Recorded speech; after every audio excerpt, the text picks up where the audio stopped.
Then why can't a clock do it?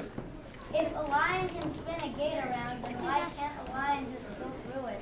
It can go through it. If it can spin, why didn't it get out? Because then it would have eaten a lot of people in the audience. Wise guy.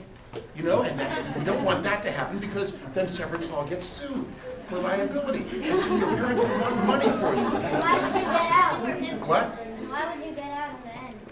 At the end, well, it's a good point. I'll have to consult with lawyers in Severance Hall. Maybe next time the lion can get its meal. Because I think that lion's getting hungry. But you really don't know what you're doing for the whole time. Well, I certainly, what? Got a point. Guess what's your question? Why didn't you just why didn't you pick me? Why didn't I pick Yeah, that's right. That's the real question. you? It's a good question. You know, I guess I just guessed wrong because you wouldn't have been wicked like those children, would you? Yeah, I would. Well, then I guess right.